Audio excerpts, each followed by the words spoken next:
Welcome to the Miller Minute again.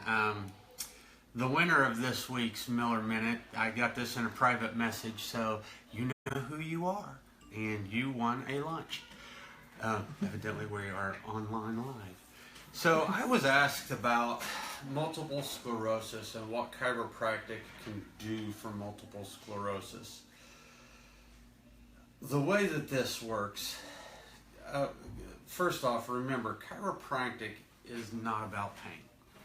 Chiropractic is about optimum movement. This is why most of your athletes and that use a chiropractor, because they want that extra little 0.1%. If you do nerve conduction studies on athletes who get adjusted, the post-adjustment, they show that nerve conductions are faster. So it makes the nervous system more efficient. Now, when we talk about the nervous system, we really have to begin to look at what all it affects. Proprioception, that means it tells the body and the joints where it is in space and time. If you start to lose that ability of knowing where limbs are, of knowing where you are, of those types of things, then that impulse of the adjustment and then doing exercises starts to rewire the brain, so the brain knows where, what's going on. Remapping. And they've shown that pliability and that stuff goes for your entire life. As long as you're breathing, you can remap things. It's just how you choose to work them. So the adjustment does great with that. It's an impulse. It tells the body that, hey, here is something, and it goes through and remaps the brain. Then you couple that with exercise. The exercises, so take a step back. What is multiple sclerosis? What does it affect? So in the brain, what you will see is there are these things called axons, or a nerve cell, and these nerve cells have the surrounding on it, and that nerve covering is actually called myelin.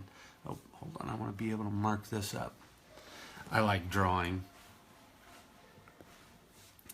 So this myelin here acts like the insulation on an electrical wire.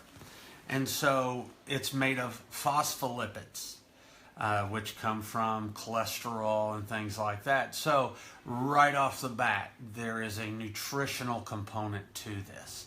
Why? You've heard me say it before, and you'll hear me say it again. What you eat, what you choose to eat, is a drug. It is the most powerful drug that we have.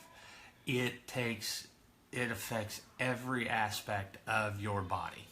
So as we look at this, a normal nerve cell will have this nice, healthy myelin sheath, and there are nodes. Those little in-between parts right there are called the nodes of Ranvier. And so those are just where the fat comes together. There's a little point, and then you go into another globule of myelin. And so all the transmission comes down, shoots out, and it tells the body where things are going, what's happening. And when you get this, things start to short out. What happens when you don't have, when your electrical wires don't have the plastic coating, or the plastic coating melts off, you start to short circuit things. And so once it's damaged, there's a really, really hard time of starting to A, reverse that damage, or B, just getting it under control. First thing you want to do is get it under control. Studies are starting to show, when you look at a ketogenic type of diet, those are great for the brain and repairing brain injury. The newest studies are starting to show, they're working with the professional athletes. As soon as they get a concussion, they go on a ketogenic diet. The ketogenic diet, what that does is it takes the sugar, the glucose basically, this abundance of, out, and then the body will go in, it'll see where there's a damaged cell, it goes in and does autophagy, cellular apoptosis, there you go. It'll go in, takes out the cell, takes out the damaged cell, recycles what it can, and gets rid of the rest. And then what will happen is over time, new pathways are laid, new neurons, this stuff will start to heal over time. When they look at guys with concussions and that concussion syndrome, automobile accidents, then they started to also look at people with seizures.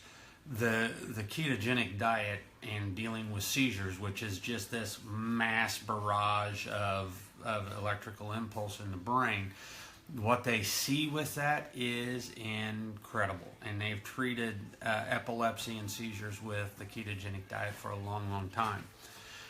This actually also kind of goes into what the girls have with mitochondrial disease, because when you support the mitochondria,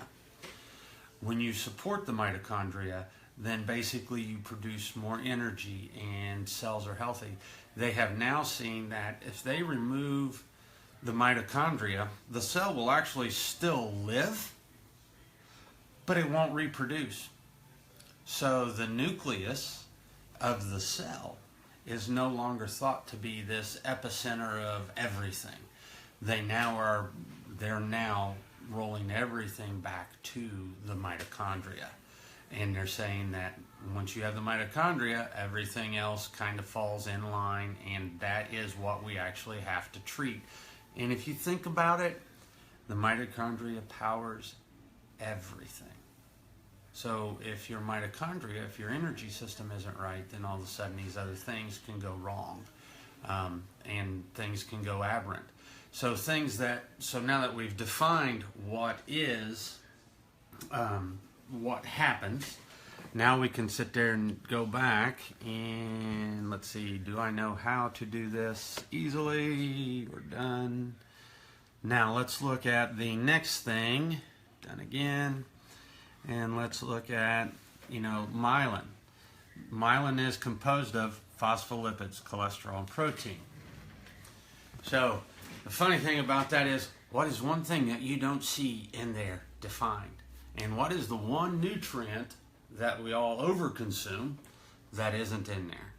And sugar. Carbohydrates. We can live without carbohydrates. So with that being said, the big things I want to key on are the phospholipids and the cholesterol. These are types of fat. And the problem with, especially now in this day and age, is everything is low fat. And we cannot avoid the fats. Those fats, especially for neurodegenerative diseases like MS, are essential. And you have to get those essential fatty acids. So what are the essential fatty acids that we need to get? You're looking at your omega-3 fatty acids, fat-soluble vitamins, the A, E, folate, also zinc and magnesium play big parts in this. Those aren't fat-soluble vitamins, those are minerals. But with that being said, you've got to have these types of things all in place and getting them in sufficient amounts and quantities. So when we're looking at DHA, I'm not even going to try to say that, but that is a huge nutrient for the brain. And when we look at DHA supplementation, that's one thing, but if you can get it from seafood, from algae, blue-green algae, and those types of things, it is so much better for the body. And now, chiropractically speaking, as we adjust you, we put impulses into the joints through exercise, put impulses through the joints of the spine, then that also helps trigger the brain and lets the brain know that these things are there. So, a lot of the times we start to think about the inside body affecting everything peripherally and out. And now what we have to do is, now all of a sudden we're losing that. And since we're losing that, we have to start to stimulate the outside to go in and let the brain know that things are happening. So what can we do? Once again, the adjustment is great. Helps with proprioception, helps with joint nociception, that's when you're sick and ill, but it helps with the joints with knowing what's there.